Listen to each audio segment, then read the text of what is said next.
Today, we're diving into the story of John Hyrcanus, a ruler from ancient Judea whose life, as told by the historian Josephus, is just an incredible lesson in power, war, and the strange burden of prophecy.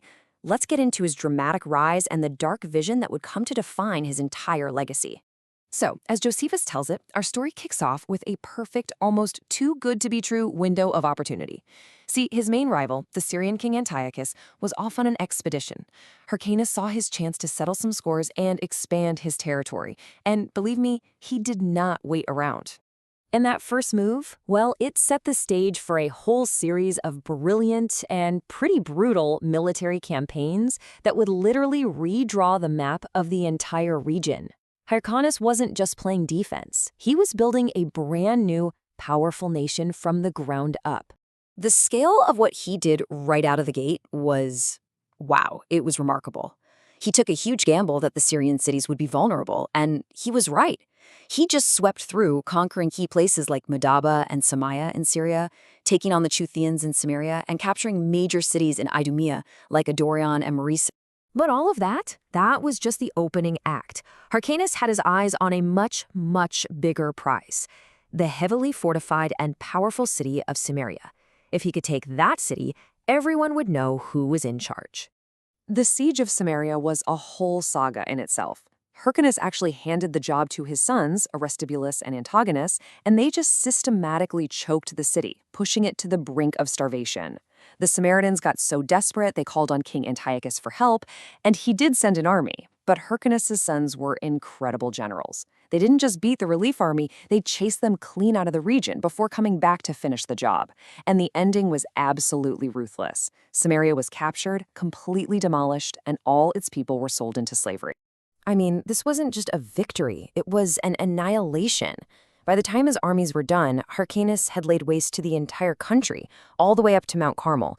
His control was now completely undisputed. But you know how it is, right? When a leader gets that powerful and crushes all their enemies on the outside, new problems almost always start popping up closer to home. What happens when the conquering king finally returns? Well, it turns out the very success that made his nation a powerhouse started to poison things from within. The spoils of war, as it happened, included a whole lot of envy and outright rebellion. Josephus really just lays it out for us. The incredible triumphs of Hyrcanus and his sons didn't make everyone happy and loyal. Nope. Instead, it sparked a ton of jealousy from people who felt like they were being left out of all this new power and glory. And that jealousy quickly turned into active resistance. Now, Hyrcanus was not the kind of guy to tolerate a challenge. He turns that military machine of his inward. A full-on war broke out inside his own nation, but the rebels, well, they were no match for him and his armies. He completely crushed the rebellion, proving his authority was absolute, whether he was abroad or right there at home. So, having taken care of every single enemy, foreign and domestic, Hyrcanus enters this final and, honestly, the most extraordinary phase of his life.